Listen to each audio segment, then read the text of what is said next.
A very good afternoon to everybody, and welcome to the Horowitz & Company pop-up Q&A webinar for December 14th, 2020. We have a vaccine. Woohoo!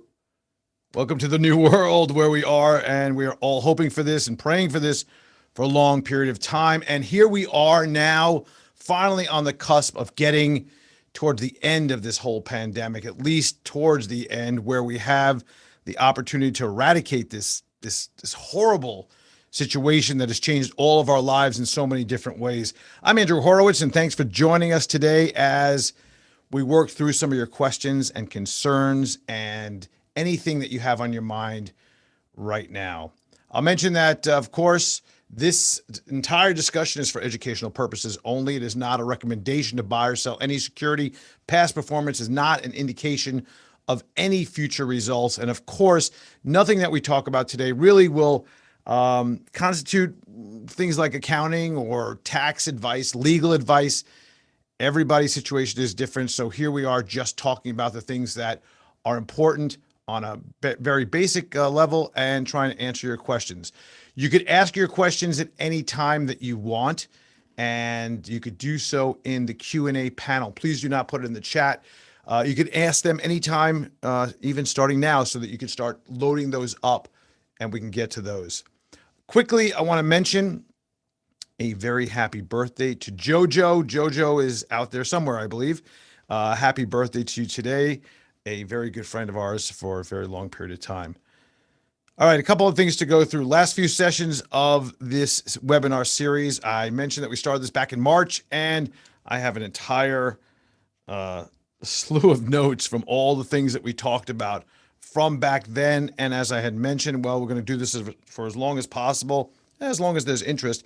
There seems to be an undying amount of interest that doesn't calm down. The room is relatively full today, but due to the constraints on time, we're going to try to end this towards the end of this year and then pick it up maybe in a different fashion or some other different medium.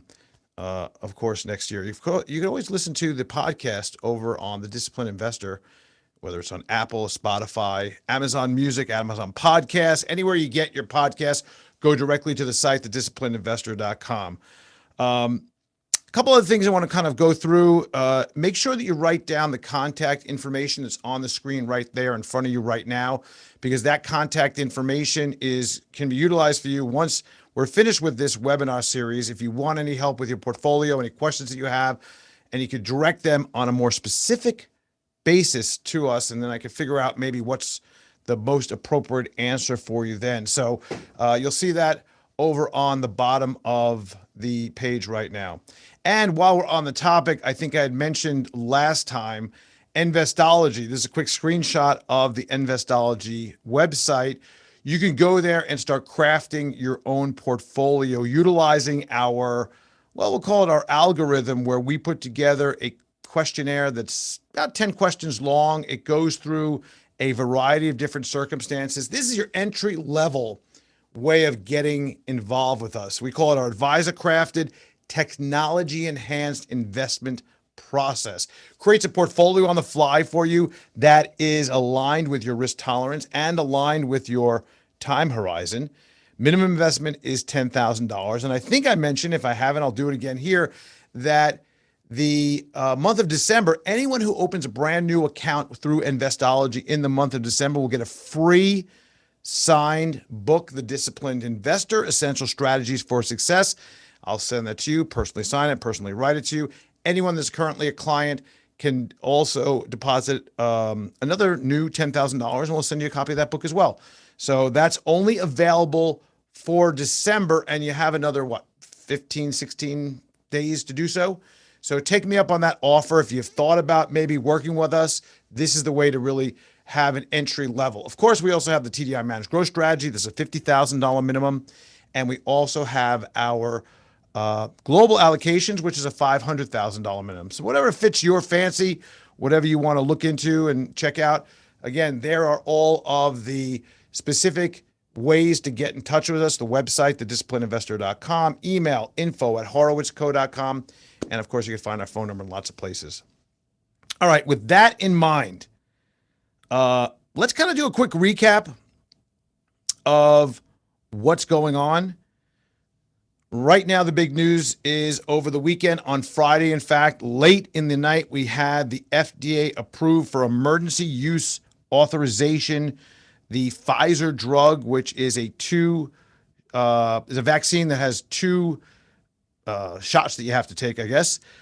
We had later the CDC approval also of the rollout of this on an emergency use authorization, or EUA as we call it, for the first batches to be starting to be sent out. And that started this morning and yesterday, and we started to see that rollout throughout the week. We'll be continuing to go to different cities around the country for use in certain populations over the age of 16, elderly that are at risk, as well as frontline workers in the healthcare industry. So that is all starting right now. It was really interesting. I thought that President Trump came out with the idea or some discussion that, of course, the people in the White House, who are important figures, of course, are, and we have a chain of command issue, need to be taking this vaccine, and they're going to get it. And then today somehow said, you know what, we're going to wait on that. Now, I don't know if he's waiting on it because he wants others to take it, or if he's concerned about what's happening. He said something about, we'll see how it goes. So I'm not quite sure what's going on there, but I'll be honest with you, that doesn't send a really good message. The problem is that the base that really follows along and hangs on every word that President Trump says is going to start thinking, I believe that, wait a minute, if they're not going to take it in the White House and we're going to postpone that for some time, maybe I should wait as well.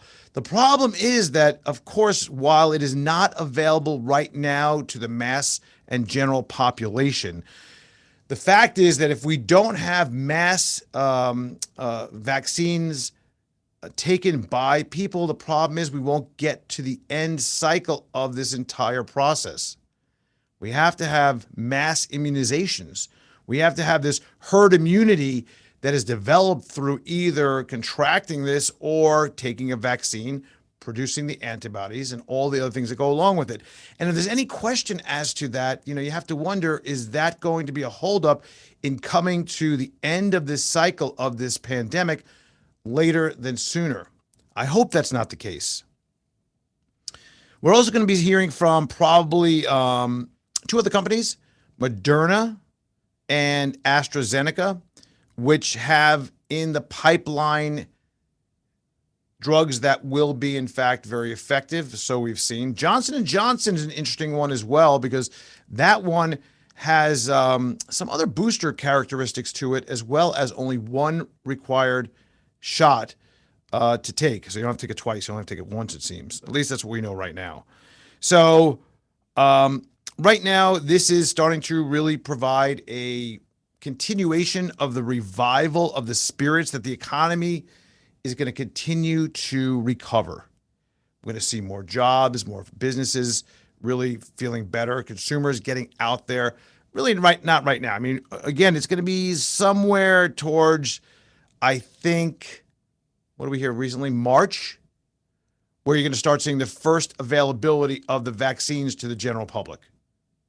So while we have the notion that there is a vaccine through an EUA right now, it's still not available for the general public, and that's going to take a little bit more time, and then probably into March, April, May, till everybody starts really taking it, till we can get it out there distributed. I mean, this is a logistical nightmare being handled very well by the government and UPS and FedEx and other different areas. But I mean, it has to be stored at such a low temperature that it requires a lot of dry ice. It requires this refrigeration or freezers sub-zero by like negative 70 degrees in some cases for some of these drugs.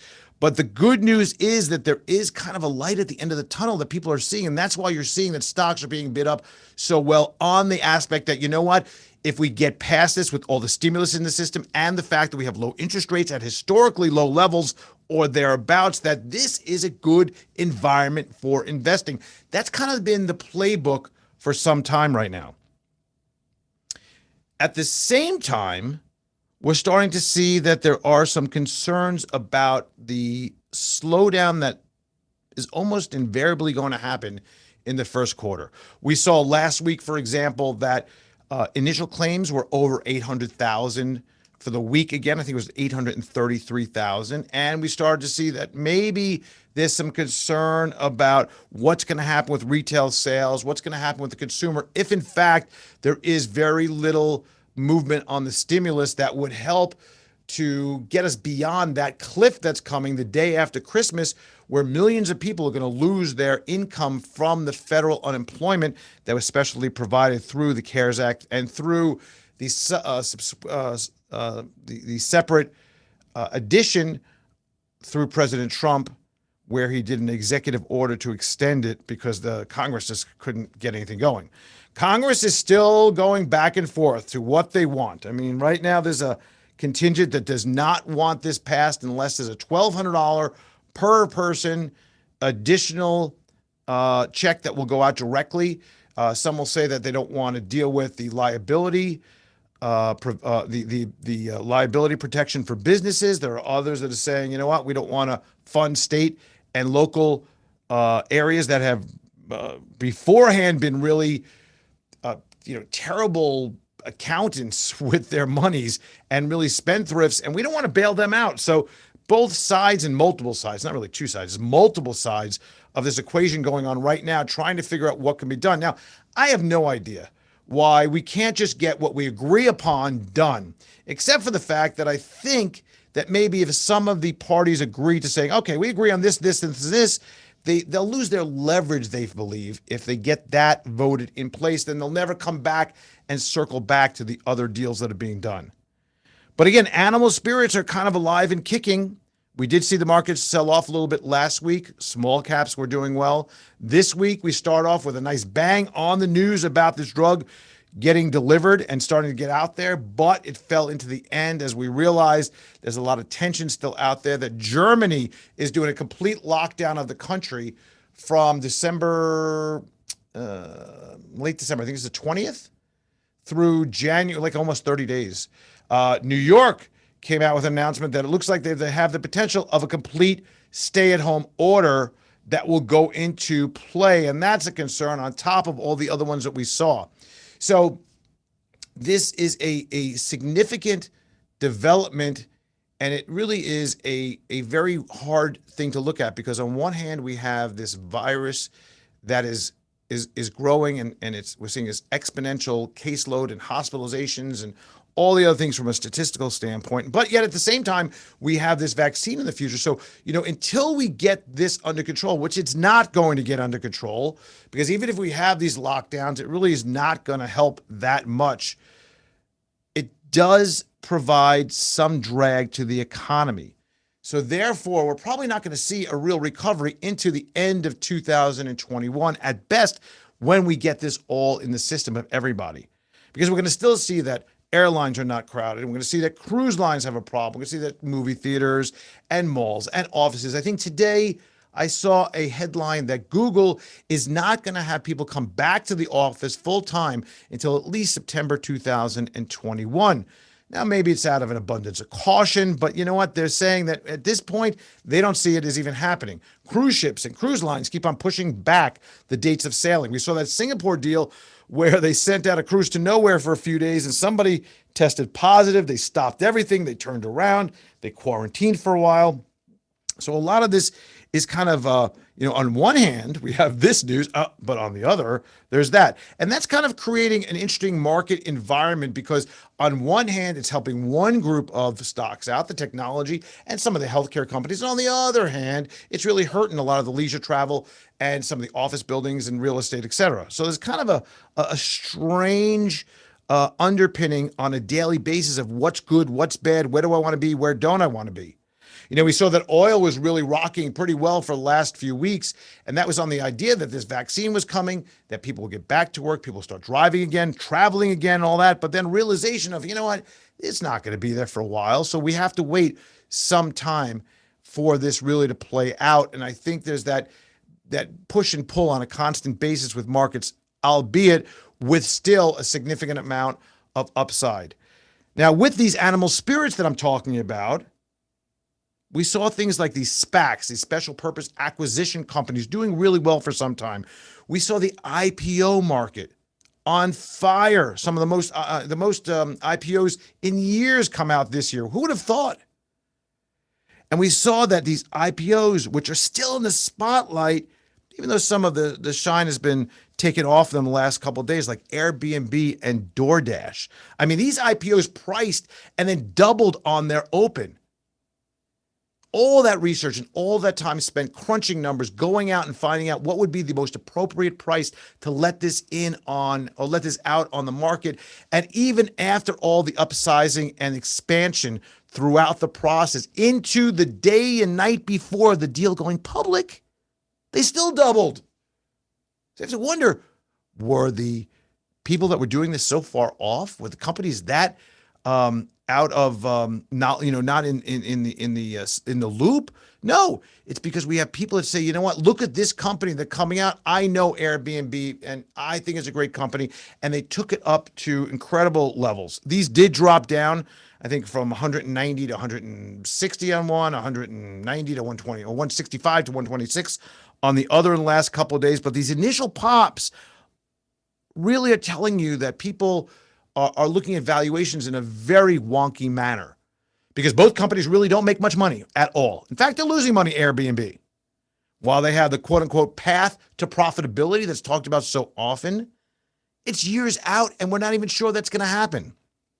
Who knows what other issues will develop, or maybe even competition that comes along. So you have this real hefty amount of speculative activity that's going on very significantly. But who's really making the money on this? Because really what we saw was the insiders, the institutions. We saw private equity. We saw the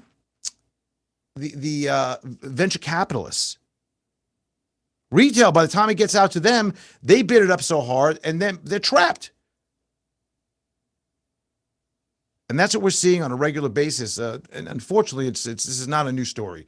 Retail being fleeced is not a new story. You got to stay away from those kind of things till they play out and they come back to where the price is, maybe come back to normalization. And even if these things come down another 20% from here, they're still overvalued. They're still overvalued for today. They're still overvalued for tomorrow, and probably over the next 2 or 3 years.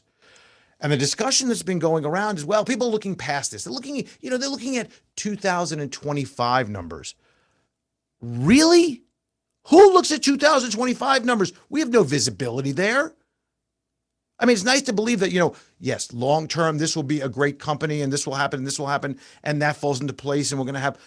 But you know what? That's a lot of things that have to go just right over that period of time in order to really get pricing to be valued anywhere near where we are today. And a lot of people are asking, is this the kind of action you see at the end of a cycle? I mean, let's be honest. 2020, for so many different reasons, on every level, in every aspect, surprises you every single day. Who would have thought we would have seen a pandemic? Who would have thought we'd have seen a stock market collapse? Who would have thought we'd see trillions of dollars pushed in and more given to the Fed, and the Fed starting to buy things they never bought before? Who would have thought that interest rates would have been all-time low? Who would have thought we'd see this rebound? Who would have thought we would have seen all-time highs with all of this as a backdrop, not just here, but also around the world? Come on. If you tell me that's I thought that was going to be the case. I saw the pandemic. I'm like, wow, you know what? Pandemic equals all-time high prices. No. Who would have thought that we'd still see that valuations are at historic levels on the upside, and we see investor sentiment so hot where people believe that just things are going to get better over time? Here's what I think it is. It's not necessarily that people think that it's going to get better over time and it's going to be so great. I think people are saying, you know what? How could it get any worse? If this is what we got, how could it get any worse from here? And I think there's a lot of truth in that. So when we look at what's happening right now, again, we're in a very strange circumstance. And I think there's a lot of reason to believe that there is going to be a good outcome long term. Question is what's going to happen, and it's going to be kind of bumpy over the next several months. That doesn't mean you can just kind of play it loose and just let it out there. And just say, I'm just going to be super aggressive right now, because I think that has a lot of pitfalls involved with it. But I think the answer to the question of whether or not this is kind of towards the end of the cycle, you'd have to believe that if interest rates are as low as they are, and if we see valuations where they are, investor sentiment, et cetera, and go down the list of checks, what creates an end of a cycle process? Well, you add in the SPACs, you add in the IPOs, you add the multiples, and you have to say, well, it's probably closer to than further away from the end of a cycle. You need to set yourself up well for that. We talked a little bit about valuations, talked a little bit about this on The Disciplined Investor this week. I talked about some lessons I learned from my grandfather 30 years ago, 40 years ago. Well, not 40, it would be 30. Let's see what I'm about 30 years ago, 32 years ago. If you haven't listened to this episode this week, I really encourage you to do that because it's really, I really thought there was some great lessons and some really good stories about my grandparents in there. Now, I just saw a name. By the way, happy birthday, JoJo. If you didn't hear me in the beginning, send out my love, send out well wishes for you on this special day of yours. Great friend, great person. One other thing I want to mention before we get to the questions, and again, start loading those up, please, in the Q&A. We'll just go along as long as we have questions.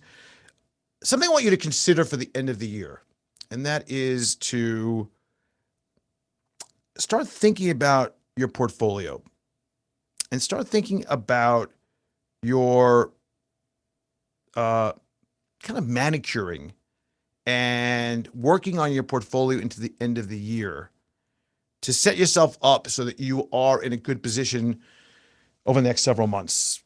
The idea of tax harvesting, tax loss harvesting right now, where you find those losers that you have that on a tax basis and maybe offset some gains, take some things off the table, keep some powder dry right now. I do think there are going to be some opportunities that arise. We have some powder dry here. We do think we're going to see some opportunities arise again.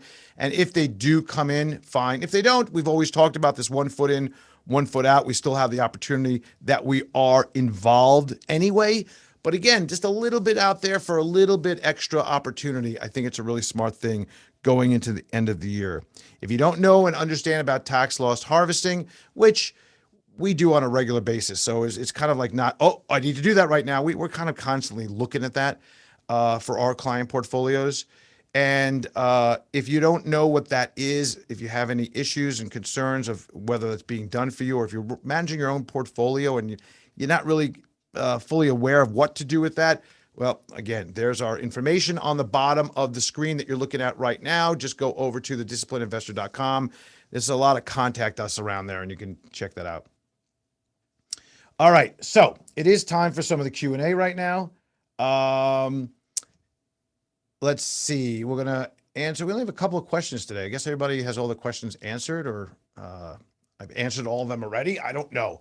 But get those in. No question is too small. No question is out of bounds. If it is, I'll let you know. And we'll go from there.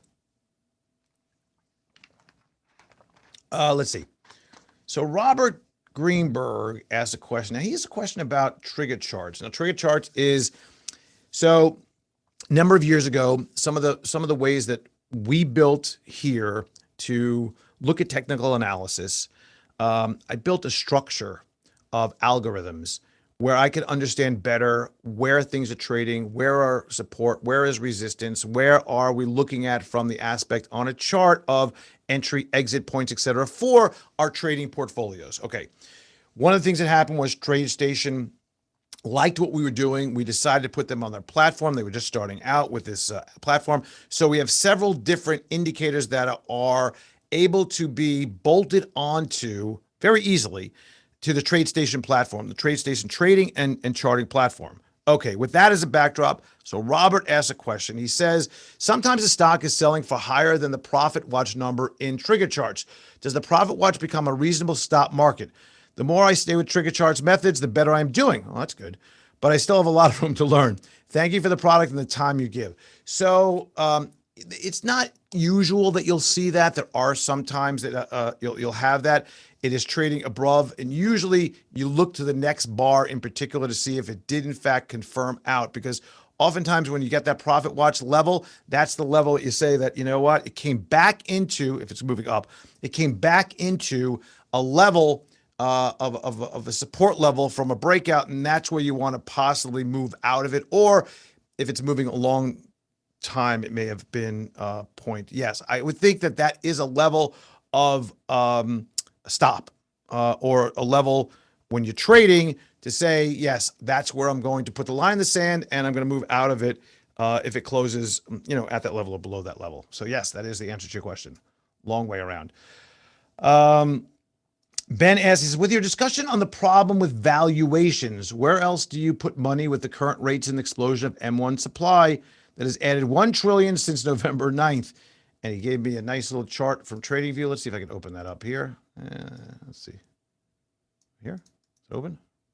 There we go. That's Apple. Let's see. M1. M1 is this one here? M1. No, yeah. There's the M1 supply right there on the screen. So what you're looking at right there is what he was mentioning was this explosion of the M1. And by the way, starting here, it was really right here is where we had the opportunity to move up. And then you saw it again here. So this is all money that's being added to the system. And obviously, if you think about this, it kind of tracks the stock market pretty well. So this is money that's kind of floating in the system, possibly from various stimulus, whether it's fiscal or monetary stimulus. So the question that you have is, hey, you got all this massive move. Just massive liquidity. Where's it go? Well, it goes to the stock market, of course. That's what's happening. And we look at this over, let's see if we can look at this over, I don't know, this may be just weekly, daily. Yeah. Look at this here. This spike right there in February, March. Incredible moves up, and again, tracking the stock market pretty well. So I think that where you have a situation of where do you put money, you could start leaving. Again, one idea is obviously not to do is for cash and money markets. It's just not possible with the low rates that you're at right now. Bonds, short end of the spectrum on the duration and maturity. I like when you have an M1 that's moving like that, the probability is the dollar's coming down. With the dollar weakening, you have things like emerging markets, foreign markets, emerging market and foreign market bonds and equities. That's an area that I also like. Also, you have to yield to the fact that, alternative assets, that's why Bitcoin's doing what it's doing. That's why gold has done what it's done, possibly silver, platinum, palladium, maybe. But I like gold in this environment as well.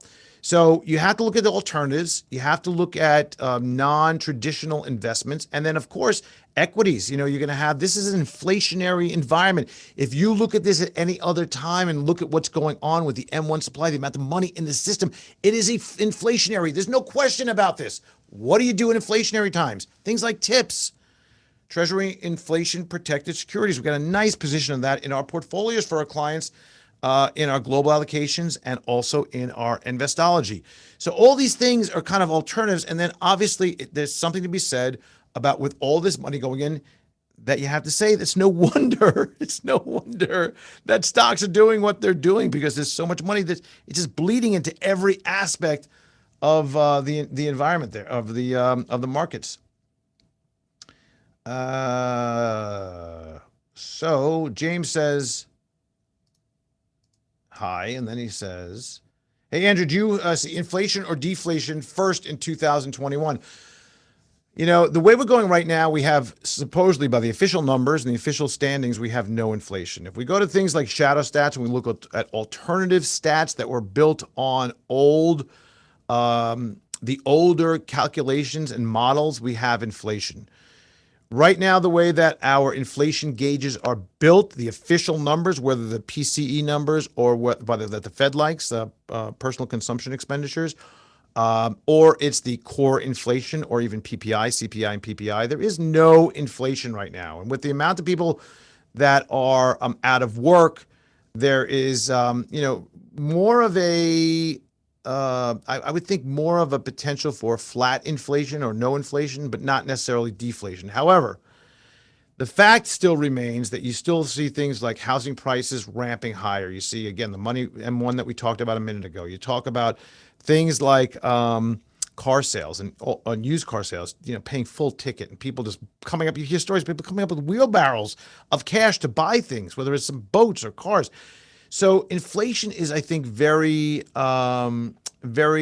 significant, and I think that when you look at the opportunity to think about inflation right now, whether it's going to pose a problem, I would say that the probability is that we are probably going to be in for a flat period for some time, but then significant inflation is going to hit us pretty hard in the face. And whether it's going to be, usually these things, the trend last a little longer than we expect. So I'd expect this nothing really, and inflation starting to fight and bubble up like we're seeing, but then not to be there much longer and then turn into a pretty significant inflation moving forward. So Tim asked a question about a backdoor Roth. Tim, I want you to do me a favor. Send me an email on that.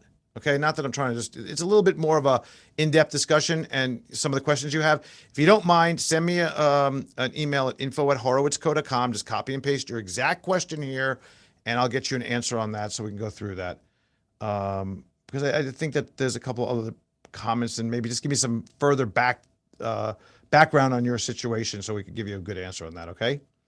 I don't want to just shortchange you on a quick answer here without knowing a little bit more information. It is Hanukkah, by the way, so happy Hanukkah to everybody. I made some nice potato pancakes, or latkes, as we call it. I'll make some more tonight. My father-in-law is coming over for a quick dinner, and I will make him some latkes, as we call it. He likes. Any other questions we have? We're going to have a quickie tonight. Going to get home and start a frying very soon, and having our candle lightings. I think it's the 6th night, I think. Going once. Going twice. All right, we're going to end it right there tonight. So quick half hour or so. Let's get back to this next Monday. Make sure you are listening to DH Unplugged on Tuesday night. And of course, definitely check out this week's episode of The Disciplined Investor. I think you'll really like it. 5th night. All right, thanks, Aaron. Appreciate that. All right, we'll see you again soon. Thanks so much.